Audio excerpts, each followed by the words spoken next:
ഈശോ മിശിഹായ്ക്ക് സ്തുതിയായിരിക്കട്ടെ. പ്രിയപ്പെട്ടവരെ, നമ്മൾ ഉയർപ്പ് കാലത്തിൻ്റെ 7-ാമത്തെ ആഴ്ചയിലാണ്. ഈ 7-ാമത്തെ ആഴ്ചയിലെ 1-ാമത്തെ വായന ഉൽപ്പത്തി പുസ്തകം 28-ാം അധ്യായം 10 മുതൽ 19 വരെയുള്ള വാക്യങ്ങളാണ്.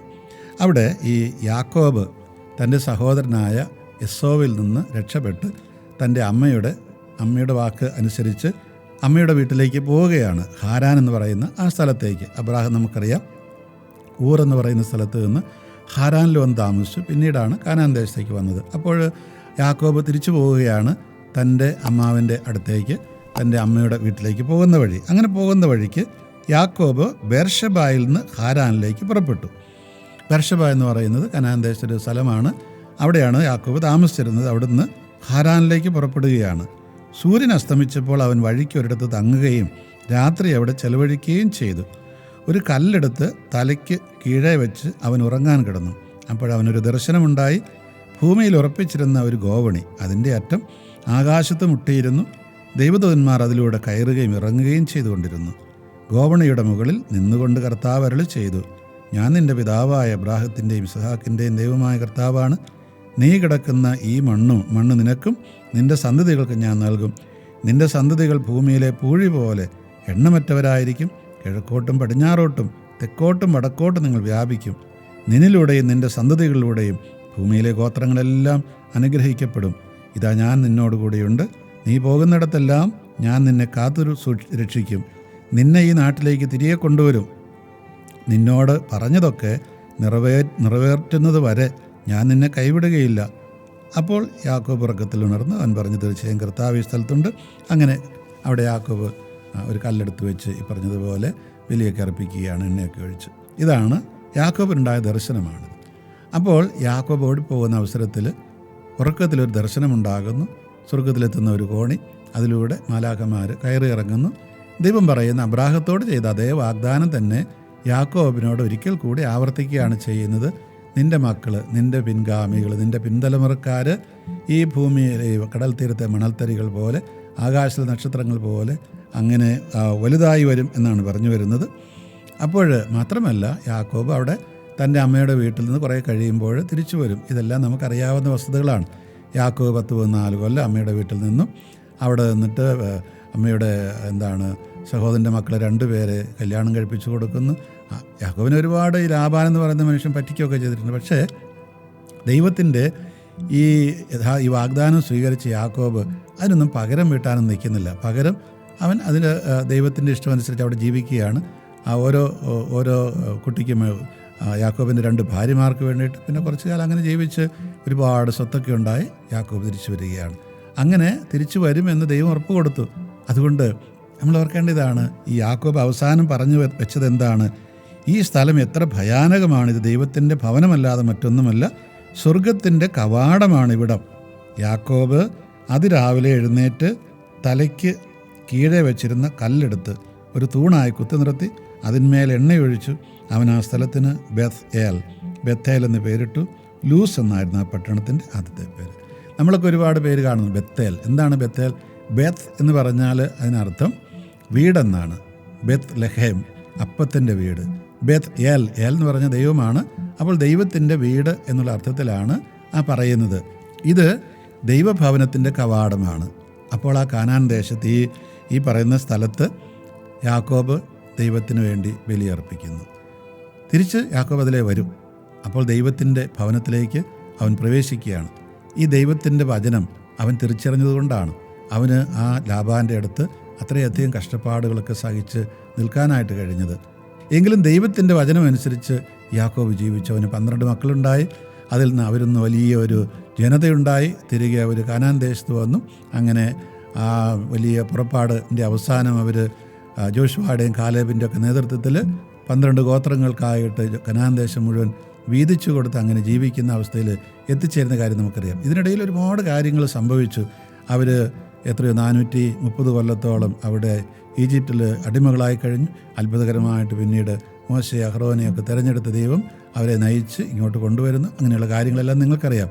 അപ്പോൾ ഈ ദൈവത്തിൻ്റെ വാഗ്ദാനം എന്ന് പറയുന്നത് പാലിക്കപ്പെടും എന്ന് നമുക്ക് ഉറച്ച് വിശ്വസിക്കാൻ കഴിയണം. ആ വിശ്വാസമാണ് നമ്മളെ മുന്നോട്ട് നയിക്കുന്ന വലിയൊരു ഘടകമായിട്ടുള്ളത്. അതുപോലെ തന്നെ നമ്മളൊക്കെ നമ്മൾ തിരക്ക് പിടിക്കരുത്, ധൃതി പിടിക്കരുത്. ശരിയാണ്, നമ്മുടെ ജീവിതം എന്ന് പറഞ്ഞാൽ എത്ര വർഷമുണ്ട്? ഏറിയ ഒരു 100 വർഷം. അപ്പോൾ അതിനോട് ഇടകണ്ട് ഇതെല്ലാം കിട്ടണമെന്ന് നമുക്ക് താല്പര്യമുണ്ടാകും. പക്ഷേ അങ്ങനെയല്ല ദൈവത്തിൻ്റെ പദ്ധതിയിൽ സംഭവിക്കുക. നമ്മൾ കാത്തിരിക്കാനായിട്ട് തയ്യാറാവുക. അതേ സമയത്ത് തന്നെ നമ്മൾ ഓർക്കണം, ദൈവത്തിൻ്റെ വഴികളിലൂടെ ശരിയായിട്ട് നടക്കുകയാണെങ്കിൽ യാതൊരു സംശയവും വേണ്ട, ദൈവം നമുക്കത് ചെയ്തു തരും. നമ്മളിങ്ങനെ ചെറിയ ചെറിയ രീതിയിലൊക്കെ ദൈവത്തിൻ്റെ വഴിയിൽ നിന്ന് അകന്നു പോകുമ്പോഴാണ് വീണ്ടും താമസിക്കുന്നത്. അവർ ഈ കാനാൻ ദേശത്തേക്കുള്ള യാത്രയിൽ ഈജിപ്തിൽ നിന്ന് എത്ര ദിവസം വേണമായിരുന്നു? അങ്ങേയറ്റം ഒരു 2 മാസം കൂട്ടിക്കോ, അത്രയൊക്കെ മതി അവിടെ എത്തിച്ചേരാനായിട്ട്, അത്ര പോലും വേണ്ട. പക്ഷേ സംഭവിച്ചത് എന്താണ്?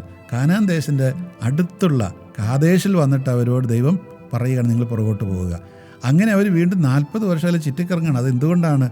അവർ ഈ കാനാൻ ദേശം ഒറ്റുനോക്കാൻ പോയ 12 ഗോത്ര പ്രതിനിധികൾ 2 പേര് മാത്രമേ അങ്ങോട്ട് പോകാനായിട്ട് നമുക്ക് സാധിക്കുമെന്ന് പറഞ്ഞുള്ളൂ. ബാക്കി 10 പേരും പറഞ്ഞു, അങ്ങോട്ടൊന്നും പോകാൻ പറ്റില്ല, അവിടെ വലിയ രാക്ഷസന്മാരാണ് അവിടുത്തെ ആളുകൾ, അവരൊക്കെ നമ്മളെ ചുമ്മാ വിട്ടിലിനെ പോലെ കൊന്നുകളയും. അതുകൊണ്ടാണ് ദൈവം അവരുടെ കൂടെ ഉണ്ട് എന്നുള്ള വിശ്വാസം അവർക്കുണ്ടായില്ല. അതുകൊണ്ടാണ്. അപ്പോൾ ഈ പറയുന്ന രീതിയിൽ ദൈവം നമ്മളോട് കൂടെയുണ്ട് എന്നുള്ള ഉറപ്പുണ്ടെങ്കിൽ എന്തിനാണ് നമ്മൾ മടിക്കുന്നത്? അപ്പോൾ നമ്മുടെ ഈ വഴിതെറ്റിപ്പോകുന്ന അവസ്ഥയൊക്കെ ഒരു പരിധിവരെ ഈ ദൈവത്തിലുള്ള വിശ്വാസം, ദൈവത്തിൻ്റെ വാഗ്ദാനത്തിലുള്ള വിശ്വാസം നമുക്കില്ലാത്തത് കൊണ്ടാണ്. അതുകൊണ്ടെങ്കിൽ തീർച്ചയായിട്ടും വലിയൊരു ശക്തി നമുക്ക് കിട്ടും. നമ്മളെ ആരെങ്കിലും സപ്പോർട്ട് ചെയ്യാനുണ്ടെന്ന് തോന്നുമ്പോൾ എന്തൊരു വലിയ ശക്തിയായിരിക്കും നമുക്ക്. അതാണ് ഇവിടെ സംഭവിക്കുന്നത്. 2ാമത്തെ വായനയിൽ പത്രോസിൻ്റെ 1-ാം ലേഖനം 1-ാം അധ്യായം 3 മുതൽ 9 വരെയുള്ള വാക്യങ്ങളാണ്. നമ്മുടെ കർത്താവായ ഈശോമിശിഹായുടെ പിതാവായ ദൈവം വാഴ്ത്തപ്പെട്ടവനാകട്ടെ. അവിടുന്ന് തൻ്റെ കാരുണ്യാതിരേകത്താൽ ഈശോമിശിഹായുടെ മരിച്ചവരിൽ നിന്നുള്ള ഉദ്ധാനം വഴി സജീവമായ പ്രത്യാശയിലേക്കും നിങ്ങൾക്കായി സ്വർഗത്തിൽ കാത്തു സൂക്ഷിക്കപ്പെടുന്ന അക്ഷയവും കളങ്കരഹിതവും ഒളിമങ്ങാത്തതുമായ അവകാശത്തിലേക്ക് നമ്മെ വീണ്ടും ജനിപ്പിച്ചിരിക്കുന്നു. അവസാന കാലത്ത് വെളിപ്പെടുത്താനായി തയ്യാറാക്കിയിരിക്കുന്ന രക്ഷയ്ക്ക് വേണ്ടി ദൈവശക്തിയാൽ വിശ്വാസം വഴി നിങ്ങൾ കാത്തു സൂക്ഷിക്കപ്പെടുന്നു. അല്പകാലത്തേക്ക് വിവിധ പരീക്ഷകൾ നിമിത്തം നിങ്ങൾക്ക് വ്യസനിക്കേണ്ടി വന്നാലും അതിൽ ആനന്ദിക്കുവാൻ, കാരണം അഗ്നിശോധനയെ അതിജീവിക്കുന്ന നശ്വരമായ സ്വർണത്തേക്കാൾ വിലയേറിയതായിരിക്കും പരീക്ഷകളെ അതിജീവിക്കുന്ന നിങ്ങളുടെ വിശ്വാസം. അത് ഈശോമിശിഹായുടെ പ്രത്യാഗമനത്തിൽ സ്തുതിക്കും മഹത്വത്തിനും ബഹുമാനത്തിനും ഹേതുവായിരിക്കും. അവനെ നിങ്ങൾ കണ്ടിട്ടില്ലെങ്കിൽ സ്നേഹിക്കുന്നു, ഇപ്പോൾ കാണുന്നില്ലെങ്കിലും അവനിൽ വിശ്വസിച്ചതുകൊണ്ട് അവാച്യവും മഹത്വപൂർണ്ണമായ സന്തോഷത്തിൽ നിങ്ങൾ മുഴുകുന്നു. അങ്ങനെ വിശ്വാസത്തിൻ്റെ ഫലമായി ആത്മാവിൻ്റെ രക്ഷ നിങ്ങൾ പ്രാപിക്കുകയും ചെയ്യുന്നു. ഈ യാക്കോബിനുണ്ടായ അതേ അനുഭവത്തെക്കുറിച്ച് തന്നെയാണ് ഈ പത്രോസ് പറയുന്നത്. നമുക്ക് താൽക്കാലികമായിട്ടൊരു ചിലപ്പോൾ പീഡനങ്ങളൊക്കെ ഉണ്ടാകും, പക്ഷേ അതിനൊരു അന്ത്യമുണ്ട് സ്വാഭാവികമായിട്ടും. ആ അന്ത്യത്തിൽ നമ്മൾ ഈശോയോടൊത്ത് ഒന്ന് ചേർന്നിരിക്കുമെന്നാണ്. അതുപോലെ പറയുന്നത് എന്താണ്? തൻ്റെ കാരുണ്യാതിരേകത്താൽ ഈശോമിശിഹായുടെ ഉദ്ധാനം വഴി സജീവമായ പ്രത്യാശയിലേക്കും നിങ്ങൾക്കായി സ്വർഗത്തിൽ കാത്തു സൂക്ഷിക്കപ്പെടുന്ന അക്ഷയവും കളങ്കരഹിതവും ഒളിമങ്ങാത്തതുമായ അവകാശത്തിലേക്കും നമ്മളെ വീണ്ടും ജനിപ്പിച്ചിരിക്കുന്നു. അപ്പോൾ ഈ ഉദ്ധാനത്തെക്കുറിച്ച് നമുക്കൊരു ചിന്ത വേണം, അതേക്കുറിച്ചൊരു കാഴ്ചപ്പാട് വേണം. ഇവിടെ പറയുന്നത് എന്താണ്? ഈശോ ഉദ്ധാനം ചെയ്ത് എങ്ങനെ ഇരിക്കും എന്നുള്ളതല്ല നമ്മുടെ പ്രശ്നം. അത് ഈശോ ഉദ്ധാനം ചെയ്ത് കഴിഞ്ഞപ്പോൾ ഇങ്ങനെ ശരീരത്തിലും കാലിലും കയ്യിലും ഒക്കെ ആണിതറച്ചതിൻ്റെ പാടുണ്ടോ, തലയിൽ കിരീടം വെച്ചതിന് മുൾക്കിരീടം വെച്ചതിൻ്റെ പാടുണ്ടോ? ഇതൊന്നും അല്ല നമ്മുടെ വിഷയം. ഈ ഒരു ജീവിതമുണ്ട് എന്നുള്ളതാണ്. ഇതിനപ്പുറം ഒരു ജീവിതമുണ്ട്, ഈ ലോകത്തിനപ്പുറത്തൊരു ജീവിതമുണ്ട്. ആരെന്ത് പറഞ്ഞാലും അതുണ്ട് എന്നുള്ളത് നമ്മൾ വിശ്വസിക്കുക എന്നുള്ളതാണ്. അപ്പോൾ അങ്ങോട്ടുള്ള ആ ജീവിതത്തിലേക്ക് നമ്മളെ കൊണ്ടുപോകുന്ന എന്താണ്? ഈശോയുടെ ദൃഢമായ വിശ്വാസമാണ്, പ്രത്യാശയാണ്. ഈ പ്രത്യാശ ഇല്ലാതെ വരുമ്പോഴാണ് നമുക്ക് മറ്റു പല രീതിയിലുള്ള ചിന്തകളും ഉണ്ടാകും. നമ്മൾ പറയാറുണ്ടല്ലോ, നിരാശ മൂലം ആത്മഹത്യ ചെയ്തു. നിരാശ എന്ന് പറഞ്ഞാൽ ആശയില്ലാത്ത അവസ്ഥ, ഇനിയിപ്പോൾ എന്തിനാ ജീവിച്ചിട്ട് കാര്യമില്ല എന്ന് തോന്നുന്ന അവസ്ഥ. ഇപ്പോൾ പരീക്ഷയിൽ മാർക്ക് കുറഞ്ഞു പോയി, തോറ്റുപോയതുകൊണ്ട് ആത്മഹത്യ ചെയ്യുന്നു. പ്രേമിച്ചവനെ കിട്ടുന്നില്ല, അതുകൊണ്ട് ആത്മഹത്യ ചെയ്യുന്നു. വീട്ടിൽ എനിക്ക് എന്തെങ്കിലും പ്രശ്നം ഉണ്ടാക്കും, പൈസ തരുന്നില്ല, ഉടനെ ആത്മഹത്യ. അങ്ങനെ ആത്മഹത്യ ചെയ്യാനാണെങ്കിൽ സ്വാഭാവികമായിട്ട് ഒരുപാട് കാര്യങ്ങളുണ്ട്. നമുക്ക് പ്രത്യാശയില്ലാതെ പോകുന്നതുകൊണ്ടാണ്. അതായത് ഈ പ്രത്യാശ ഇല്ലെങ്കിൽ നമ്മുടെ ജീവിതം തന്നെ നരകമായിട്ട് മാറും. ഇന്ന് സമൂഹത്തിൽ കാണുന്ന ഒരുപാട് കാര്യങ്ങളുടെ അടിസ്ഥാനം എന്താണ്? ഈ പ്രത്യാശയില്ലായ്മ. അതിൻ്റെ കാരണം എന്താണ്? ഇങ്ങനൊരു ദൈവത്തിൻ്റെ സാന്നിധ്യത്തെക്കുറിച്ചുള്ള അല്ലെ ആ ഉണ്മയെക്കുറിച്ചുള്ള വിശ്വാസമില്ലായ്മ. നമുക്കൊക്കെ ഈ ലോകത്തിനപ്പുറത്തൊരു ജീവിതമുണ്ട് എന്നുള്ള ആ ചിന്തയില്ലായ്മയൊക്കെയാണ് ഈ പ്രശ്നം ഉണ്ടാക്കുന്നത്. അപ്പോൾ അതില്ലെങ്കിൽ നമുക്കൊരു ധാർമ്മികതയുണ്ട്. നമ്മൾ ധാർമ്മികത എന്ന് പറഞ്ഞാൽ മൊറാലിറ്റി എന്നൊക്കെ പറയുന്നത് എന്താണ്?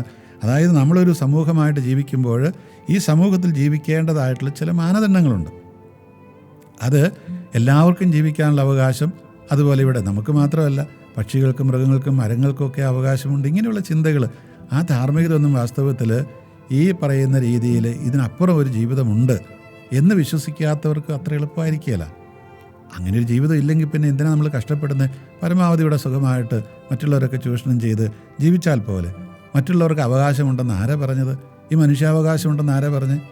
അതായത് അതിൻ്റെ എല്ലാം പിന്നിൽ ഇപ്രകാരം നമ്മളെല്ലാം സൃഷ്ടിച്ച ദൈവത്തിൻ്റെ മക്കളാണ്, എല്ലാവർക്കും തുല്യമായിട്ടുള്ള ദൗത്യവും അവകാശമൊക്കെ ഉണ്ടെന്നുള്ള ചിന്തയാണ് ഉള്ളത്.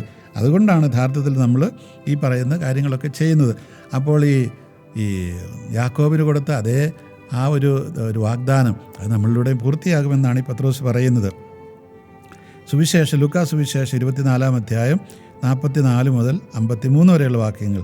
അവൻ അവരോട് പറഞ്ഞു, മോശയുടെ നിയമത്തിലും പ്രവാചകന്മാരിലും സങ്കീർത്തനങ്ങളും എന്നെക്കുറിച്ച് എഴുതപ്പെട്ടിരിക്കുന്നതെല്ലാം പൂർത്തിയാകേണ്ടിയിരിക്കുന്നു എന്ന് ഞാൻ നിങ്ങളോട് കൂടെ ആയിരുന്നപ്പോൾ പറഞ്ഞിട്ടുണ്ടല്ലോ. വിശുദ്ധ ലിഖിതങ്ങൾ ഗ്രഹിക്കാൻ തക്കവിധം അവരുടെ മനസ്സ് അവൻ തുറന്നു. അവൻ പറഞ്ഞു, ഇങ്ങനെ എഴുതപ്പെട്ടിരിക്കുന്നു, മെസ്സിഹ സഹിക്കുകയും 3-ാം ദിവസം മരിച്ചവരിൽ നിന്ന് ഉയർത്തെഴുന്നേൽക്കുകയും ചെയ്യണം. പാപമോചനത്തിലുള്ള അനുതാപം അവൻ്റെ നാമത്തിൽ ജെറൂസലമിൽ ആരംഭിച്ച് എല്ലാ ജനതകളോടും പ്രഘോഷിക്കേണ്ടിയിരിക്കുന്നു. നിങ്ങളിവയ്ക്ക് സാക്ഷികളാണ്. ഇതാ എൻ്റെ പിതാവിൻ്റെ വാഗ്ദാനം നിങ്ങളുടെ മേൽ ഞാൻ അയക്കുന്നു. ഉന്നതങ്ങളിൽ നിന്ന് ശക്തി ധരിക്കുന്നവരെ നഗരത്തിൽ തന്നെ വസിക്കുവിൻ. അവനവരെ ബെഥാനിയ അവരെ കൂട്ടിക്കൊണ്ടുപോയി കൈകൾ ഉയർത്തി അവരെ അനുഗ്രഹിച്ചുകൊണ്ടിരിക്കുക. അവൻ അവരിൽ നിന്ന് മറയുകയും സ്വർഗത്തിലേക്ക് സംവഹിക്കപ്പെടുകയും ചെയ്തു. അവർ അവനെ ആരാധിച്ചു. അത്യന്തം ആഹ്ലാദത്തോടെ ജെറൂസലമിലേക്ക് മടങ്ങി അവർ ദൈവത്തെ സ്തുതിച്ചുകൊണ്ട് സദാസമയം ദൈവാലയത്തിൽ കഴിഞ്ഞുകൂടി. ഈശോയുടെ ഉത്ഥാനത്തിന് ശേഷം അവിടെ ഈശോ അവർക്ക് ശിഷ്യന്മാർക്ക് പ്രത്യക്ഷപ്പെട്ട് കൊടുക്കുന്ന ഉപദേശങ്ങളാണിതെല്ലാം. അവിടെ പറയുന്ന ഒരു കാര്യമുണ്ട്, വിശുദ്ധ ലിഖിതങ്ങൾ ഗ്രഹിക്കാൻ തക്കവിധം അവരുടെ മനസ്സ് അവൻ തുറന്നു. കർത്താവിൻ്റെ ആത്മാവിനെ കൊടുത്തുകൊണ്ട് അവിടുത്തെ വചനങ്ങൾ, വിശുദ്ധ ഗ്രന്ഥത്തിൽ എഴുതപ്പെട്ടിരിക്കുന്നതെല്ലാം, രക്ഷകനെക്കുറിച്ച് പറഞ്ഞ കാര്യങ്ങളെല്ലാം മനസ്സിലാക്കാനായിട്ട് ഗ്രഹിക്കാൻ തക്കവിധം അവരുടെ മനസ്സ് അവൻ തുറന്നു. അങ്ങനെ തുറന്നാൽ മാത്രമേ നമുക്ക് യഥാർത്ഥത്തിൽ ഈ വിശുദ്ധ ഗ്രന്ഥം ഗ്രഹിക്കാനായിട്ട് കഴിയുകയുള്ളൂ. അതുകൊണ്ടാണ് പത്രോസ് തൻ്റെ ലേഖനത്തിൽ പറഞ്ഞൊരു കാര്യമുണ്ട്, ഇതാരുടെയും സ്വകാര്യമായിട്ടുള്ള വ്യാഖ്യാനത്തിന് വിധേയമല്ല. അതിനൊരു ഔദ്യോഗികമായ വ്യാഖ്യാനം ഉണ്ടാകണം. നമുക്കിഷ്ടം പോലെ വ്യാഖ്യാനിക്കാൻ പറ്റില്ല. നമുക്കറിയാം ഈ സുവിശേഷങ്ങളല്ലേ, അതുപോലെ പഴയ നിയമമൊക്കെ എഴുതിയത്. പഴയ നിയമം അത് ഹീബ്രു ഭാഷയിലാണ് എഴുതിയത്. പിന്നീട് അത് ഗ്രീക്ക് ഭാഷയിലേക്ക് 70 പണ്ഡിതന്മാർ കൂടി, അല്ലെ 72 പണ്ഡിതന്മാർ കൂടി തർജ്ജമ ചെയ്തെന്നൊക്കെ പറയുന്നത്. അതിന് സെപ്റ്റൂജിൻ്റ് എന്ന് പറയും. 70 പേര് എന്നുള്ള അർത്ഥത്തിലാണ് പറയുന്നത്.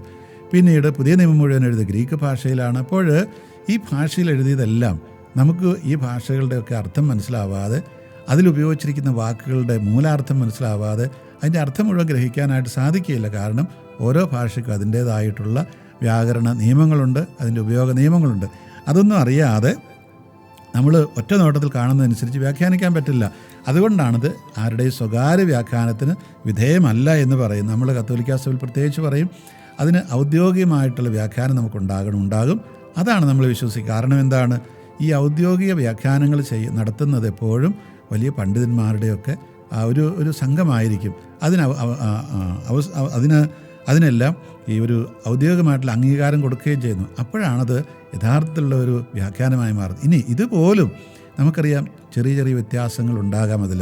അതുകൊണ്ടാണ് നമ്മളിപ്പോൾ POC ബൈബിള് അതിൻ്റെ തർജ്ജമ ഒന്നുകൂടി പുതുക്കിയിട്ടുണ്ട്. കാരണം ചില വാക്കുകളെക്കുറിച്ച് നമുക്ക് പിന്നീട് കുറേ കഴിയുമ്പോഴാണ് അതിൻ്റെ ശരിയായ അർത്ഥം മനസ്സിലാക്കാൻ കഴിയുക. ഭാഷാപരമായ ഗവേഷണങ്ങളൊക്കെ നടത്തി അതിൻ്റെ അർത്ഥം പിന്നീട് മനസ്സിലാക്കുമ്പോൾ അത് നമ്മൾ സ്വീകരിക്കണമെന്നുള്ളതാണ്. അതുകൊണ്ട് കർത്താവ് പറയുന്നത്, നിങ്ങൾ ഈ പഴയ നിയമം, അവർക്ക് പഴയ നിയമം അന്ന് പഴയ നിയമമല്ലേ ഉള്ളൂ, പുതിയതില്ലല്ലോ. സ്വാഭാവികമായിട്ടും അവരുടെ ഒരു ഇസ്രായേലി ശൈലി അനുസരിച്ച് അവരുടെ യഹൂദ പണ്ഡിതന്മാരായ റബ്ബിമാരൊക്കെ പറഞ്ഞിരുന്ന ഒരു വ്യാഖ്യാനം മാത്രമേ അവർക്ക് അറിയത്തുള്ളൂ. ഈ രക്ഷകനെക്കുറിച്ചുള്ള വാഗ്ദാനമൊക്കെ അവർ വളരെ തെറ്റായ രീതിയിൽ വ്യാഖ്യാനിച്ചിരിക്കുന്നു. അതൊരിക്കൽ കൂടി ഈശോ ശരിയായ രീതിയിൽ വ്യാഖ്യാനിച്ചു കൊടുക്കുന്നു എന്നാണ് ഈ പറഞ്ഞു വരുന്നത്. അങ്ങനെ അത് ഗ്രഹിക്കാൻ തക്ക വിധം അവരുടെ മനസ്സുകൾ തുറന്നു. അതുകൊണ്ടാണ് നമ്മൾ ഈ വിശുദ്ധ ഗ്രന്ഥം വായിക്കുന്നതിന് മുമ്പായിട്ട് പരിശുദ്ധാത്മാവിനുള്ള പ്രാർത്ഥനയൊക്കെ ചൊല്ലി ആ പരിശുദ്ധാത്മാവിനോട് അപേക്ഷിക്കുന്നത്, നമ്മുടെ മനസ്സുകളെ, ഹൃദയത്തെ തുറക്കണമേ, എന്താണ് ഇതിൽ എഴുതി വച്ചിരിക്കുന്നതെന്ന് ശരിയായ രീതിയിൽ മനസ്സിലാക്കാനായിട്ട്. ഇന്നത്തെ നമ്മുടെ ഭാഷാരീതി അനുസരിച്ചുള്ള അർത്ഥമായിരിക്കണമെന്നില്ല. ഇതൊക്കെ നമ്മൾ യഥാർത്ഥത്തിൽ വായിച്ച് മനസ്സിലാക്കി വേണം കർത്താവിൻ്റെ വഴികളിലൂടെ നടക്കാൻ.